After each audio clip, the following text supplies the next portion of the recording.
Paper Mario: The Thousand-Year Door is one of the most lively and exciting games I've ever played. It contains just about everything you can want in an action-packed RPG adventure, including fun and expressive characters, an intricate and well-thought-out plot, plenty of items and enhancers for your characters in the form of badges, and an inventive and engaging battle system that utilizes these enhancements perfectly, without feeling overwhelming and overly complicated. The Thousand-Year Door has it all, and there is rarely a dull moment because of just how many times you're on to the next big event and chapter in the game. With so much going on in this title, from learning different characters' backstories and relationships, exploring vast and varied environments, solving overworld puzzles through the use of some new paper-like abilities and partners, and playing as other characters all together like Peach and Bowser, where you'll actually get to experience part of the plot through their eyes in between the main chapters of Mario's adventure, it's easy for the player to feel overwhelmed by all of this. But The Thousand-Year Door really does an excellent job of pacing the game in a way that makes almost every moment of your adventure feel fun and meaningful. Just whenever you start to get settled into the next area of the game, learning where everything is, including the shop, inn, NPCs, enemies, and secrets, you're swiftly on to solving the next major problem of the chapter, and before you know it, you're taking out tons of enemies, storming the castle, or pursuing the next big objective in the game, and defeating the major boss there.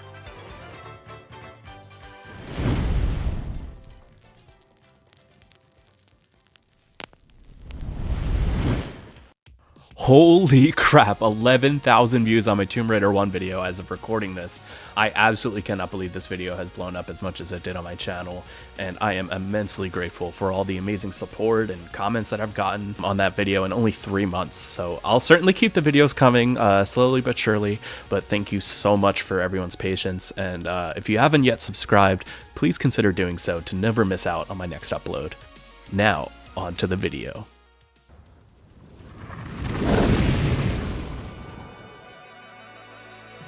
Mario sets off on this grand adventure after receiving a letter from Princess Peach in the mail, asking him to come help her search for a great treasure hidden away somewhere in Rogueport, this town we see in the opening cutscene that, after a great cataclysm struck, destroyed the town and sunk into the watery depths below. Before many generations later, people finally started to regather at this location and rebuild the town on top of the old one's foundation. This town of Rogueport is said to hold many secrets underneath it from its rigid past, including this powerful treasure heard in legends, hidden behind a giant ancient door. Attached to the letter is a treasure map Peach found, which will help him find this power, and she is seen chatting with a hooded merchant in Rogueport in the beginning of the game, before Mario arrives there to meet up with her. The merchant gives Peach a strange treasure chest that he explains will only open for one with a pure heart, and it then starts shining bright as Peach begins to open it, completely enveloping her in a white light. Mario arrives to town and immediately meets Goombella, your first partner character, and shortly after, meet our first villain of the game, being Lord Crump. Goombella is a student studying at the University of Goom, and is also investigating the ancient treasure. Since Goombella and yourself have the same goal and are both searching for the legendary treasure of Rogueport, you decide to team up, and we already have to face off against Lord Crump in a battle together. I really appreciate how early the game teaches you the battle system and gets right down to business, explaining how fighting works, since this is what you'll be doing most of the game. This being a Paper Mario game, it follows the turn-based fighting system of the original Paper Mario on the N64.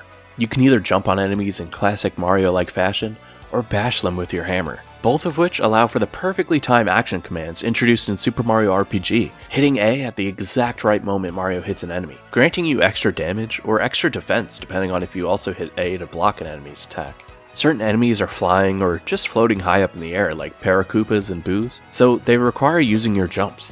However, other enemies like the Pokey or Red Spike Tops of course have spikes on their heads, so you'll have to use the hammer instead. This makes every encounter super unique, and the developers were able to pull from Mario's large cast of enemies from his many past games to include a ton of variety in your battles, requiring almost all of your tools at your disposal, as well as many of your partner's unique abilities that will help with all of the different situations. Finding certain badges, of course, can increase these jump and hammer abilities respectively, and even grant you new ones like a spin jump or a quake hammer that can damage all enemies at once. These different badges are found all over the overworld, and so are a bunch of hidden items, shine sprites that let you upgrade your partners, and star pieces that let you buy new badges. So there's never really a reason not to explore an area fully.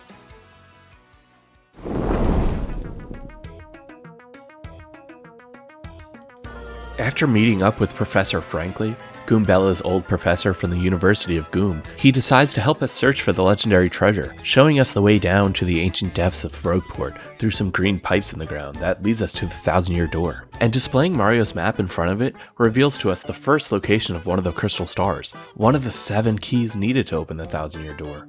Your goal is to find all 7 of these stars, and obtaining each one is part of its very own chapter, bringing Mario across vast different locations, meeting many different NPCs and side characters as he searches the lands for each of the crystal stars. And many of the characters have surprisingly deep backstories and relationships with each other, furthering the sense of realism in the world, as the dialogue spoken by most characters is very well written, quirky, and often very funny at times. So you're always engaged in what they're saying, and in my case actually end up caring a lot more about these characters than you thought you would. Chapter 1 has Mario and Goombella traveling to Petal Meadows, a grassy and inviting starting area where they immediately witness Hooktail, this massive dragon flying back to her castle in the distance. Petalburg is the nearby town of Koopas, who are being terrorized by this dragon, and you get to meet a bunch of them, including Koops, a timid and hesitant Koopa who unfortunately lost his dad to the dragon. You also get to meet Koopy Koo, his girlfriend, as well as the mayor of Petalburg, this old-timer named Kroop. Kroop grants you access to Schwank Fortress, where he tells you you'll need to obtain the Sun and Moon Stones needed to access Hooktail's castle, if you want to search for the Crystal Star. When you get there, you're greeted to this talking Schwank that blocks access to the underside of the fortress. He challenges you to a quiz where you'll need to answer some basic questions regarding the information we've been given so far in our journey, as an upbeat game show-like theme and performance starts, and you're answering some pretty varied questions from things like what you're actually here searching for, to how much 2 different items would cost total at the shop. This section was pretty entertaining for me, and answering 5 questions correctly got him to move out of the way. Although, I kind of feel like this section should have been put a little later in the game, after you've had more time to explore the game world more. Underground, we need to fight a whole bunch of fuzzies. These spiky enemies we'll need to bash with our hammer, because they're way more spiky than fuzzy. After grabbing one of the stones, we encounter a golden fuzzy that calls forth an entire swarm of fuzzies to suddenly come after you. So certain items we've already found, like the fire flower that can attack all enemies at once, were super helpful here. We head back with both the stones in hand, and on the way back to the starting area of Petal Meadows, Koop suddenly asks you to wait up and ends up joining you on your quest, as he wishes to avenge his dad who went missing years ago, and comes along to Hooktail's castle to help defeat the dragon once and for all. Koopy Koo is super worried about Koop's leaving, and gets notably upset when he tells her he made up his mind and is going no matter what. Inside the castle, Koos mistakes a pile of bones for his dad, who he presumes is dead, only to find after reading a note left behind that it's not actually his dad, but someone else's. You find this large dark chest, and after opening it, are cursed by this funny chest demon guy that gives you a new ability. You encounter this demon multiple times throughout your playthrough, and it's pretty funny how he thinks he's hurting you when really he's just helping you get some sort of new paper-like ability that can grant access to certain pathways. These are those paper-like abilities you get that I mentioned previously. We actually already got one earlier in the game that lets us fly off certain platforms as a paper airplane, and this one lets you simply turn to the side, making yourself paper thin, which allows you to squeeze through spaces in the walls, like through the bars of a prison cell here, for example. And you'll soon start noticing these cracks all over the world now you can squeeze through. You meet Miss Mouse here, who is also searching Hooktail's castle for a treasure, and if you find her a certain badge hidden away in this castle later in the game, she can even end up joining your party as well. Her ability is she helps you find some of those hidden star pieces and other items by sniffing them out for you. Scaling up the long spiral staircase of Hooktail's castle is pretty iconic, and this first castle to the game overall is a great beginner challenge, with plenty of simple enemies to encounter, as well as plenty of puzzles to solve with Koop's new shell ability. This makes for one of the best, well-paced adventures of the game overall in my opinion. You approach Hooktail, who is found up in the highest tower of the castle, and this is the first real boss battle of the game. She puts up a good fight, and even ends up eating part of the audience at one point to refill her health after you damage her a bunch. The audience is something that will appear during every battle in this game, and pulling off perfectly timed moves can appeal to them more and more, granting you more star power needed for some of the more devastating attacks, which will help a ton in battle. We don't have any star powers yet, but just know the audience ends up helping a ton in certain ways, and many different events can happen within the audience I'll touch on a little bit later. Anyway, you get to hop into the audience stands in the foreground here, where you get to run up and bash Hooktail's toes. After landing the final blow, Hooktail is defeated and coughs up the first crystal star we were searching for, as well as Coop's dad, Cooply, who was devoured by Hooktail 10 years ago after he first challenged her, and he managed to survive all this time in her stomach. We already feel pretty satisfied completing the first chapter, and after doing this, we get an update on Peach's whereabouts. Princess Peach is seen in the X-Nauts headquarters, where she was taken after being tricked by that merchant in the opening cutscene. Grotus, the leader of the X-Nauts, has her captured because she had the legendary treasure map needed to find the crystal stars, as the X-Nauts are also searching for all of them in order to open the Thousand-Year Door. But not for the treasure, for a much more sinister reason, which we discover a little later in the game requires someone pure of heart like Princess Peach. She of course already gave the map to Mario, however, who Grotus hears about after his defeating of Hooktail at her castle, and since Lord Crump couldn't quite do the job in the beginning of the game, he decides to send out the 3 Shadow Sirens, Beldam, Marilyn, and Vivian, to find and steal the treasure map for Mario. After presenting the first crystal star to the Thousand-Year Door, the map reveals to us the location of the Great Boggly Woods, where the next crystal star is said to be found. Underneath the town, this small creature called a Puny appears and explains to Mario that the X-Nauts have been causing all sorts of trouble at the Great Boggly Tree where he lives, and he needs your help, as he guides you to the secret entrance to the Boggly Woods, where you find yourself in this cool, ambient, and serene forest with falling leaves and this bright, reflective, neon-colored ground. The Shadow Sirens ambush you here, and you get to fight all of them at once for the first time. These 3 shadow creatures are some new enemies unique to this game, but they weren't too difficult to fight overall, especially because you can tell the one Shadow, Vivian, doesn't really want to hurt you. Madame Flurry is the partner character you get in this chapter, and she's this purple cloud lady with big boobs that wants to become an actress someday. She helps you to reveal the entrance to the Great Boggly Tree where Punio lives, the Puny that helped you out earlier. After taking out some X-Nauts here, the Puny Elder gives you this Puny Orb that can help you command all the little Punies, which are actually Punio's friends and family.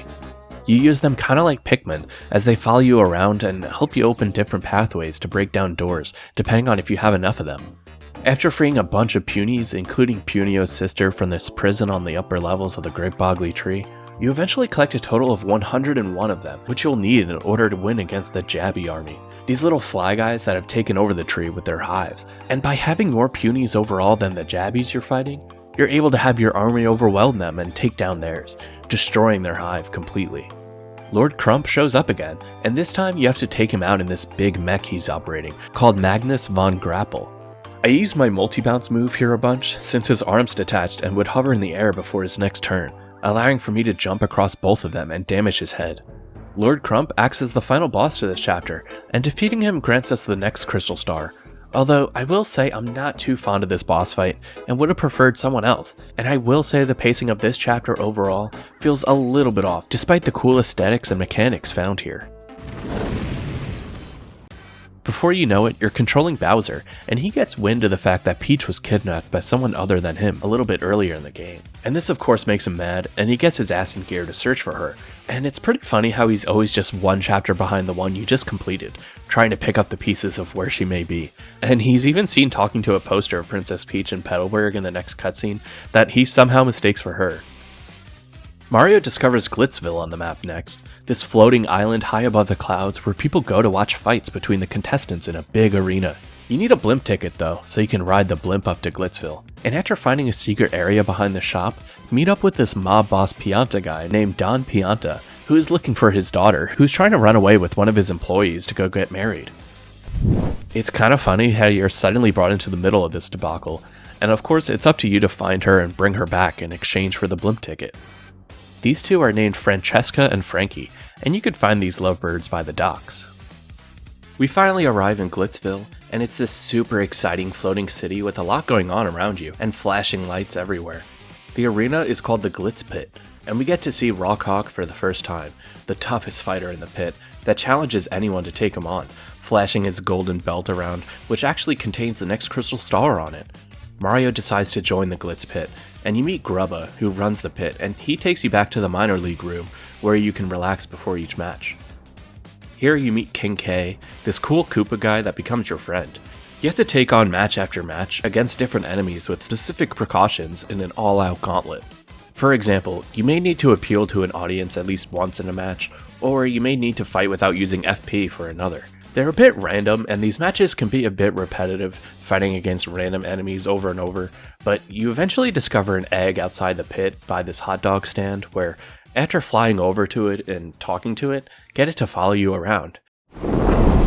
It waits in the locker room to hatch, and after this match against these two iron clefs, which you inevitably lose due to the fact that you can't actually attack them with your current kit yet, the egg finally hatches, revealing a baby Yoshi inside. You get to name the Yoshi yourself, and he even joins your party and uses his cool gulp ability to swallow an enemy whole and spit it out at another enemy. This proves to be super helpful, not only for this fight against the Iron Clefs, but for many fights going forward, as he is the only partner so far that can help deal with these spiky enemies. Bowser gets word that Mario is in Glitzville, and shows up unexpectedly to the Glitz Pit after he defeats some Magic Koopas, and you get to kick his ass in front of everyone. It's awesome. Weird things start going on around the Glitz Pit, and someone tries to poison you with a slice of cake. I didn't eat it. You get to sneak around in vents and in the storage room to solve clues on what's really going on underneath the surface. Someone seems to have drained your buddy King K of all his strength, and you find him flattened under a block upstairs. You then finally get to take on Rockhawk in this epic fight where he jumps up in the rafters and launches himself at you. But you eventually beat him and win the Champion's Belt, which grants access to the Champion's Room in the back. From here, you can sneak into Grubba's office and find a document about his secret machine hidden underneath the ring that he's been using to suck the power from all the strongest contestants over the years. Grubba knows the jig is up when he catches you snooping around his office, and he flees to the ring to power up his machine, using the real Golden Crystal Star to fuel it. This machine keeps Grubba forever young, and he's now able to power himself up to Macho Grubba, who is this huge, super strong version of himself that acts as the real final boss here. We take him on, and this fight is really badass overall. We defeat him and obtain the real Crystal Star, and this chapter wraps up quite nicely with the big reveal and plot point towards the end of it, despite the more repetitive nature of this chapter. Peach starts talking more and more with this supercomputer in the X-Naut Fortress, called Tech, and he starts helping Peach by allowing her to send out emails of her status to Mario, and you even get to disguise yourself as an X-Naut at one point and sneak around the fortress discovering intel. The next Crystal Star can be found in this place called Twilight Town. This is easily one of my favorite chapters, where you explore this creepy Tim Burton looking world where it's always nighttime and feels slightly unsettling to explore, and I think the music plays a huge role in portraying that feeling. The villagers in Twilight Town are all being turned into pigs, and it's up to Mario to figure out why and help return everyone to normal. You head up to the creepy steeple, this abandoned tower with tons of boos that now reside there. You have to move this statue out of the way to find a secret passage, and then move this giant staircase to the right spot to proceed. There's also a secret boss here, which is this giant boo you can fight if you stand still in the main hall for a while. At the top of the tower, you discover the monster that has been cursing the people of Twilight Town this whole time, being this ghost dude named Dupless. You battle him, and surprisingly, this fight is pretty easy. Towards the end of it, he morphs into a shadow duplicate version of Mario, and after taking that out, the fight suddenly ends, and you seemingly already get the next Crystal Star of the chapter.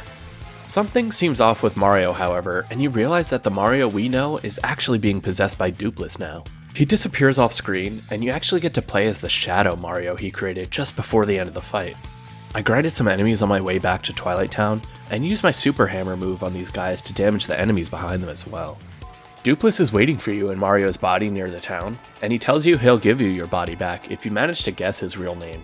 We of course don't know his name is Dupless yet in the playthrough, so we can't guess his name correctly, and even if I just spoiled this small part of the game for you, the letter P is missing from the keypad, so you can't guess it correctly at this point of the game anyway. You meet up with Vivian, one of the Shadow Sisters, and even though she is technically an enemy to Mario, she's out looking for the Super Bomb item she lost, and you help her out by finding it for her. And since you lost your name to Dupless, you can't tell Vivian that you're indeed Mario, so she doesn't realize it's you at this point.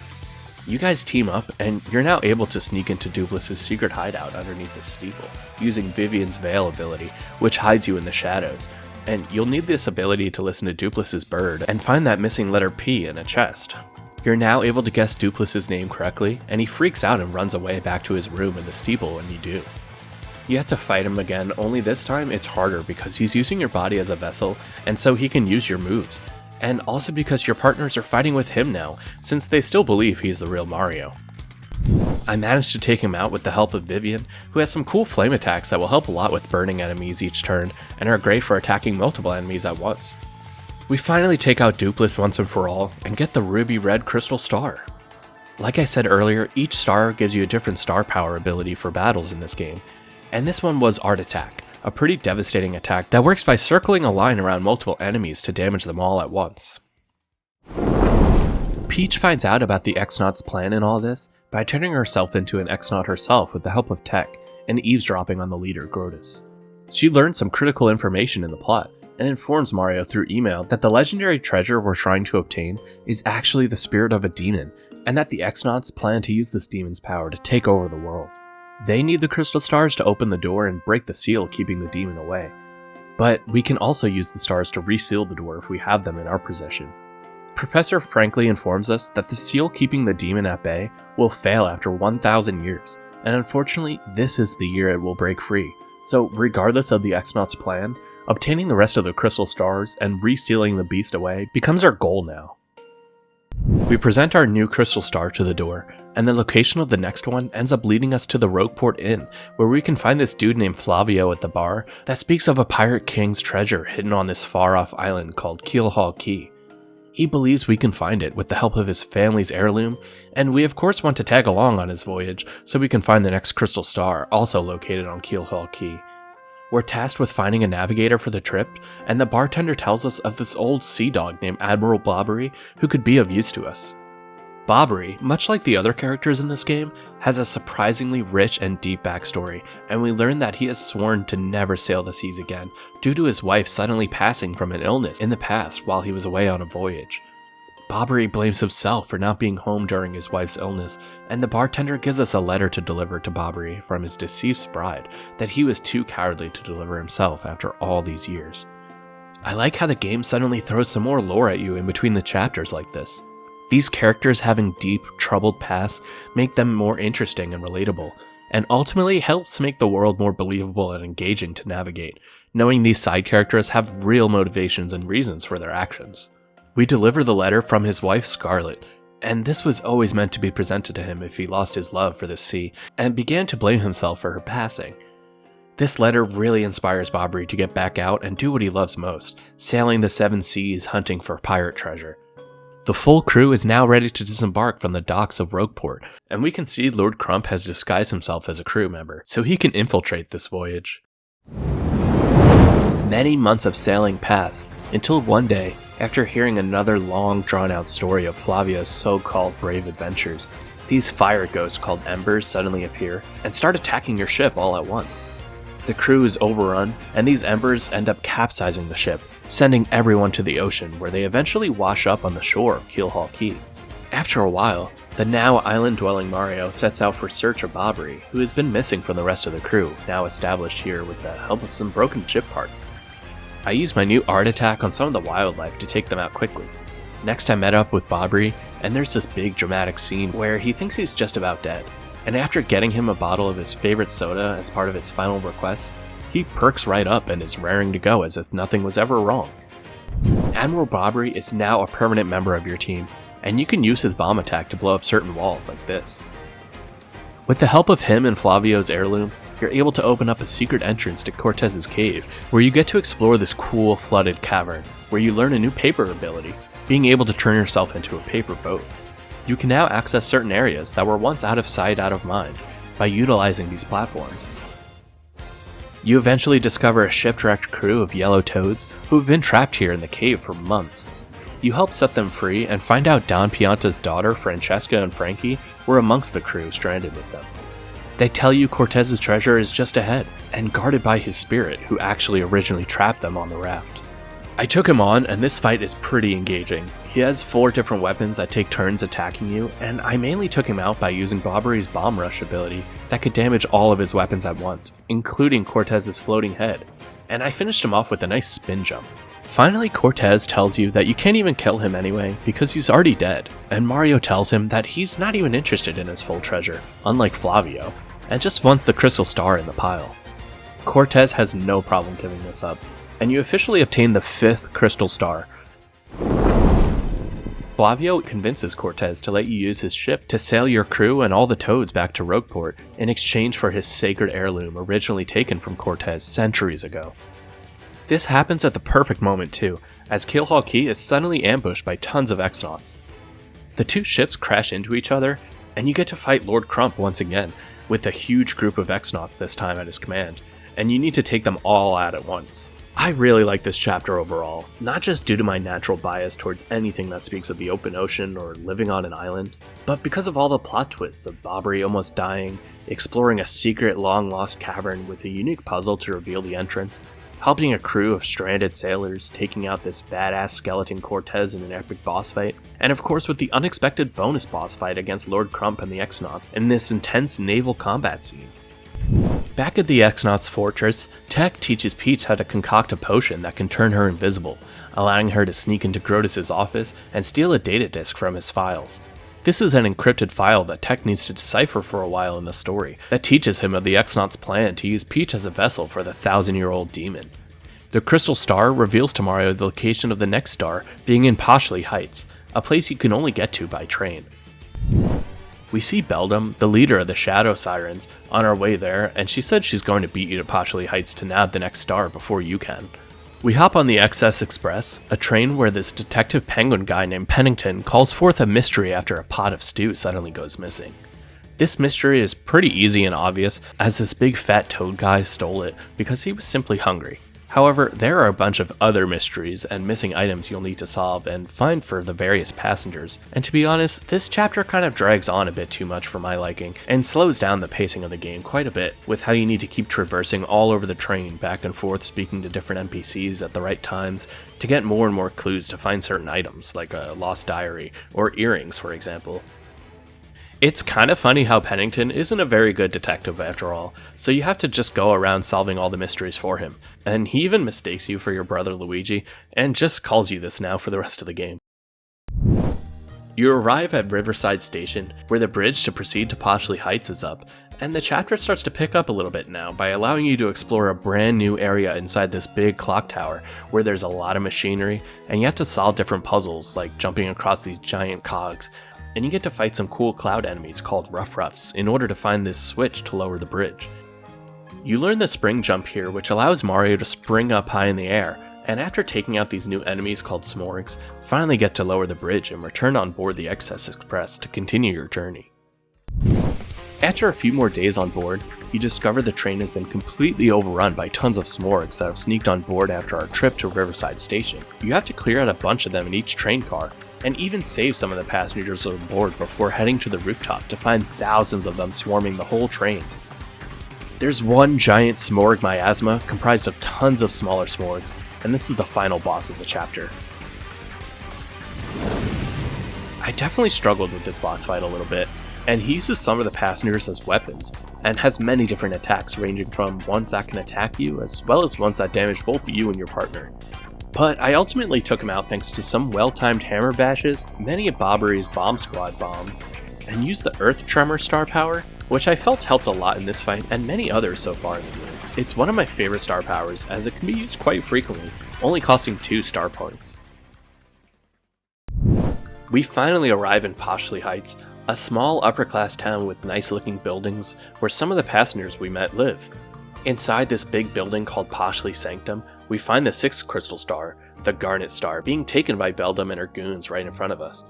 It would appear we were a little too late, but fortunately, after using our new spring jump ability to grab onto and navigate the rafters above the building, find a secret entrance to the back of the sanctum where the real Garnet Star is located.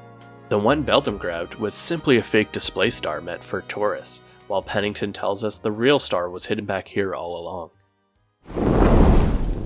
Back in the X-Nauts fortress, Tech learns from the data disk you gave him that they are actually located on the moon, and informs Peach right away, telling her there is a way of escaping if she follows his instructions exactly. Grotus is informed of Tech obtaining information and secretly helping Peach this whole time instead of him, so he shuts him down for good, completely wiping his memory of Peach and everything that's unfolded so far. And this is a pretty tragic and sad moment, because Tech has been such a crucial member of Peach's side story so far, and even though he's simply a computer built to run the fortress and follow Grotus's every commands, he somehow ends up developing feelings for Peach through all this, and decides to think for himself, even saying he loves her as his final words before shutting down for good. We present the 6th crystal star to the Thousand-Year Door, and our map is now updated with the 7th and final crystal star location being on the moon. I wandered around Rogueport for a bit, talking to NPCs before realizing I can finally knock down the chest in the square with my new spring jump ability. This granted me the Ultra Hammer upgrade, which allowed me to break down these dark gray blocks underneath Rogueport. They led to a warp pipe, which then led to this snowy path where we can fight some dark puffs and frost piranhas before finally arriving at Far Outpost, a snow-covered army base where bob-ombs are stationed with this massive cannon in the center that can blast us all the way to the moon. The only problem is you'll need permission first from both Gold Bob and General White, 2 NPCs that you've crossed paths with on your journey and are found elsewhere in the world, so you'll need to do some backtracking. I remembered Gold Bob from the train chapter, so I knew I could find him at his house in Poshley Heights. General White was much more annoying to find, however, and I honestly just looked up all the steps you have to take to find him as quickly as possible. You have to return to Petalburg, where Croup tells you to go to Glitzville, where the juice bar guy tells you he went to a giant tree, so you then go back to the tree from chapter 2, and then Punio tells you he went somewhere dark, so you go to Twilight Town and speak to the mayor. He tells you who was there, but left the town mumbling something about a cannon. So after all of that, you finally return back to where you started in Far Outpost, to find him lying in bed at his home where he returned. The amount of backtracking needed here is definitely pretty tedious, and really just feels unnecessary and like mindless padding. Not sure why they did this, but it makes the first part of this chapter pretty annoying. You wake up General White by jumping on him a bunch, and explain you need his help to get to the moon and save the world, and he then gets the cannon ready for you right away. We get to watch this epic cutscene of the crew of bob-ombs aligning the cannon with the moon, and tons of little bob-ombs then jump into the cannon to be used as gunpowder.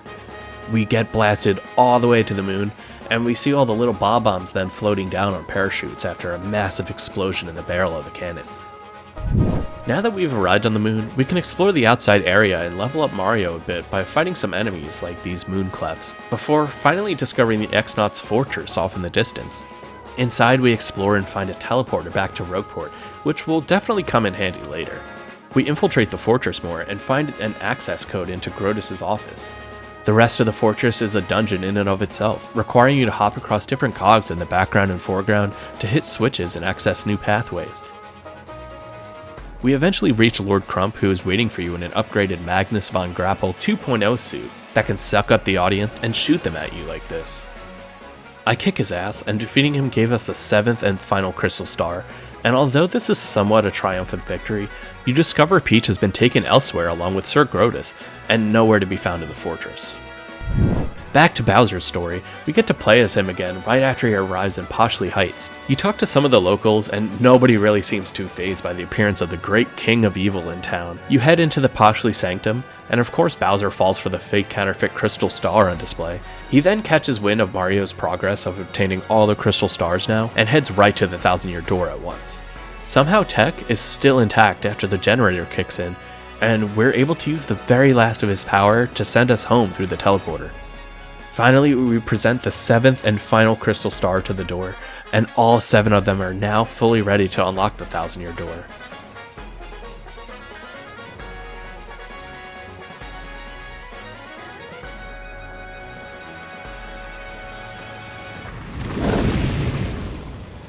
Inside, we find ourselves in the Palace of Shadow, this huge, fancy-looking palace with warm, pinkish hues. Each room is its own little challenge as you traverse these 2 split towers. There are spike traps, fireballs you need to dodge using Vivian's Veil ability, and this room with tons of dry bones that swarm you, and you'll need to find the one dark bones amongst all of them and take him out in a battle to receive a key. Next, you have to take out some bombshell bills shot from these cannons, some phantom embers, and then traverse a set of these rooms by going through the correct doors with the lit flames near them. We then arrive in this peaceful fountain-looking area with a large tower in the middle, and another room on the opposite side of where we just arrived. We need to first enter this room, where we encounter Gloomtail, Hooktail's older brother, who is set on revenge for his sister, who we defeated all the way back in Chapter 1. This was definitely unexpected for me, but was a really cool callback to one of my favorite chapters. This boss was pretty challenging, and certain moves like the Star Power Supernova, which took off a nice chunk of 15 damage, and certain badges like the Peekaboo badge, which let me then see his health, made it a little bit easier than it otherwise would have been. I used Vivian's Shade Fist ability a lot, which set him on fire each turn, slowly burning him and taking off more and more health over time. I was pretty close to losing here, but luckily some boos in the audience kept making me invisible, which helped a ton because it made the chances of being struck way less likely. I didn't really get too into this earlier, but the audience system is a huge reason as to why battles are so fun and engaging in this game. There's a huge level of randomness to it, and you never quite know what may happen. Usually crowds start off small, but can grow more and more with different NPCs coming to watch you fight if you do well and also appeal to the crowd. Not only do these audience members grant you more star power like I mentioned earlier, but certain ones like the Toads and Punies can also affect the battle in certain ways by throwing you different items to help you, while other audience members like the Shy Guy enemies can cause things like speakers, light fixtures, torches in the foreground, and other set pieces in the background to suddenly come crashing down, often sabotaging both sides and disrupting the show. You really never quite know what may show up in battle, and there's a huge variety to it all, so these boos helping me like this was super lucky. I took out Gloomtail with one final bash to his toes with my hammer, granting us the Star Stone needed to insert at the top of the tower from the fountain room. Inside the tower, we find many branching rooms and this spiral staircase which brings us to each one of these 3 floors. Each room is a small puzzle where you'll need to decipher the message on a plaque and try to figure out the right thing to do to find a key. Most of them require using a certain partner ability and are pretty straightforward. After unlocking all the pillars, we're finally able to access a whole new area underneath where we just fought Gloomtail. On the way back there, we run into Beldam, Marilyn, and Dupless, who was disguising himself as Professor Frankly to spy on you. This fight was really not too difficult, despite Dupless's ability to take the form of my partners and use their abilities against me, and I took them all out pretty easily. We traveled deeper and deeper into the Palace of Shadows before eventually encountering Grotus, the leader of the X-Nauts, who is waiting for us in the throne room. This was his plan all along, to have you bring the crystal stars to the Palace of Shadow, where he has taken Peach so he can use them to resurrect the demon, and have it use someone pure of heart like Peach as a vessel, then commanding it under his control to take over the world. It's time to battle him, and it's pretty epic, but he keeps spawning these eyeball guys that surround and protect him from taking damage, so we have to keep taking them out first. Finally, we defeat him, and in this next scene, he uses his scepter to trap Peach in one of those protective barriers, and then zaps you with electric bolts over and over. At wit's end, we decide we're going to fight Grotus one last time, when suddenly the room starts to shake and Bowser comes crashing down from the ceiling, suddenly squashing Grotus underneath him. This moment is so funny, as it seems Bowser finally caught up with you after all this time, and will fight anything that stands in his way of Peach. We now take on Bowser, now with the help of Kammy Koopa at his side, and despite the fact that this game seems to be throwing boss after boss after boss at you, it feels warranted, as this is the real final chapter and challenge of the game, and Bowser is much easier than having to fight Grotus again anyway. I managed to use some items I had stocked up to heal myself back up and refill some flower points, while Kammy Koopa kept giving herself and Bowser certain status effects, like invisibility and increased defense, which kinda dragged this fight out a little bit more than I would have liked. After some back and forth attacks, I finally took him out, and now we're finally ready to go save Peach. In the next room, we can find Peach being sacrificed to the demon spirit by Grotus, as he tells us we're too late, and the stars we brought here are being used to undo the seal to the legendary treasure behind him in the stone coffin. Suddenly, the room goes dark, and the flames from the candles turn black. We can see the demon spirit slowly creep out of the stone coffin. This super tall, purpley monster with the crown appears before us, and suddenly engulfs the entire world in darkness, as we see it turning all the different areas from the game in complete darkness, and the residents we've come to know all look super worried and confused of what's happening. It then takes hold of Peach and accepts her as its vessel, causing the whole world to quake, and transforms Peach into a shadowy demon Peach. Finally, the real Professor Frankly can be seen entering the palace and rushing in to find you. The demon has now taken over Peach's body, but then completely obliterates Grotus with ease after he tries to control her. She then notices your power, and says she will spare you if you choose to become her servants. We of course didn't come this far to simply give up, but I was curious to see what would happen if you do so here it is.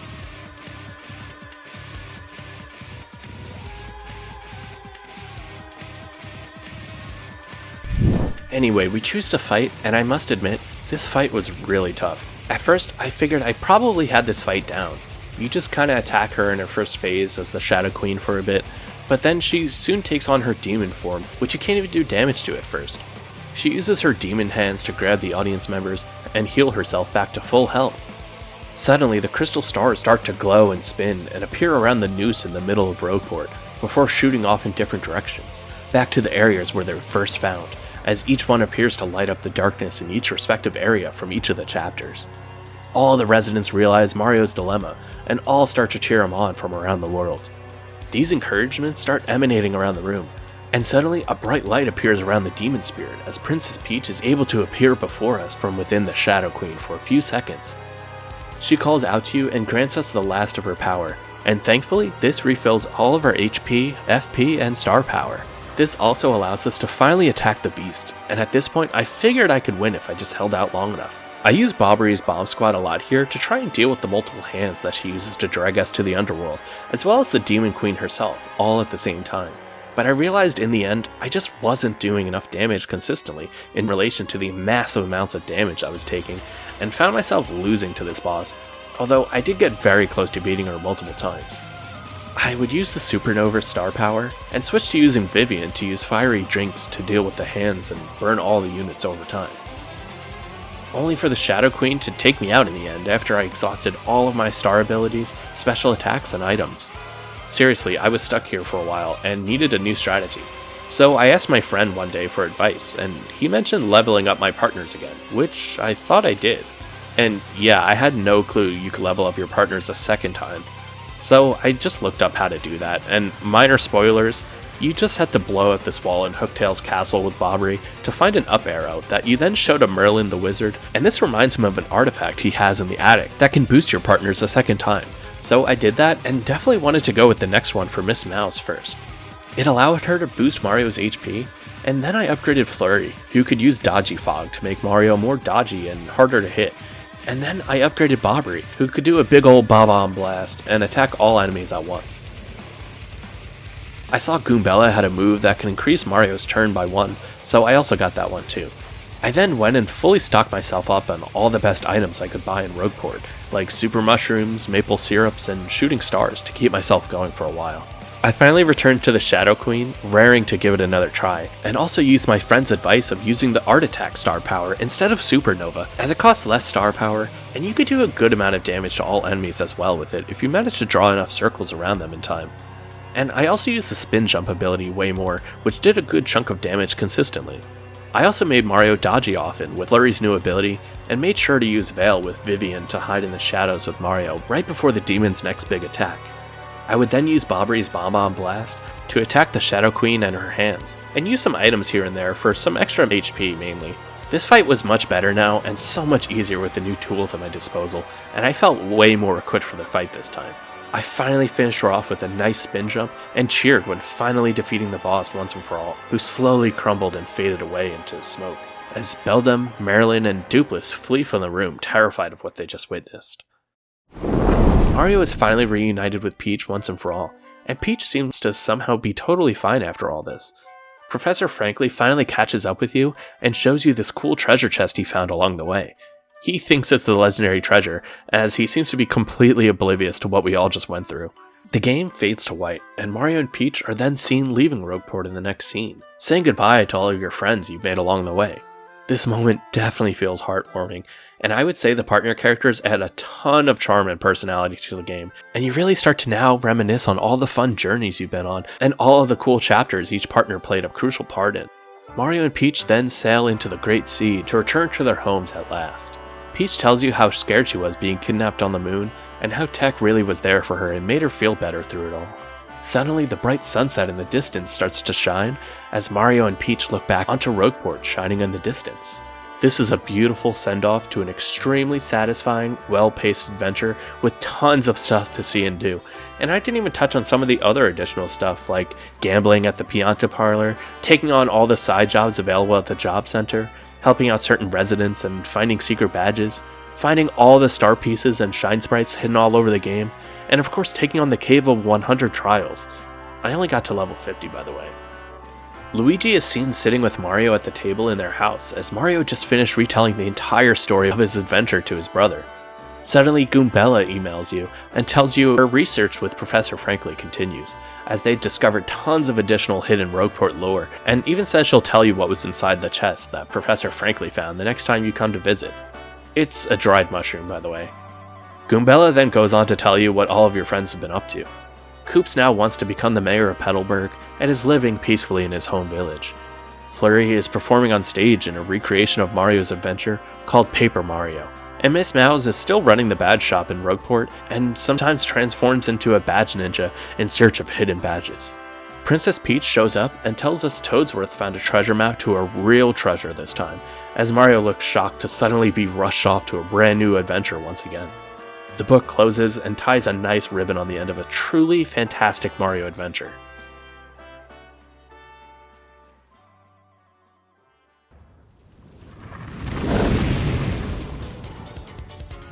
Paper Mario: The Thousand-Year Door is a supreme, well-paced, action-packed adventure with a lot of heart, charm, a lot of great gameplay mechanics and badges to go with the excellent combat system, multiple characters and points of view to play through, and it's also filled with a lot of great music as well.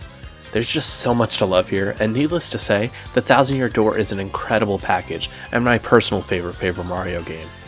The pacing really does a great job of letting you see all the game has to offer within many shorter form segments all stitched together to always keep the player engaged and off seeing the next big thing the game has to show you. Whether you take your time in this game, doing lots of side objectives, exploring each area to the full extent for secrets, and grinding many enemy encounters to level up your crew as much as possible, or breeze through the story more quickly, only really doing the next big objective, the steady stream of new and exciting things to see and do in Paper Mario: The Thousand-Year Door makes the entire game engaging start to finish, similarly to the way the first Paper Mario does. Both are excellent titles, and although Nintendo seems to have sterilized the Paper Mario series quite a bit with their future entries after the original Paper Mario: The Thousand-Year Door, the 2024 remake of this game from Nintendo lets us know that they seem to finally have recognized what the fans want and what made these games so good at this point. And hopefully that means future entries to the series retain, revitalize, and elaborate on some of these fantastic elements found in The Thousand-Year Door that all come together to form an unforgettable experience.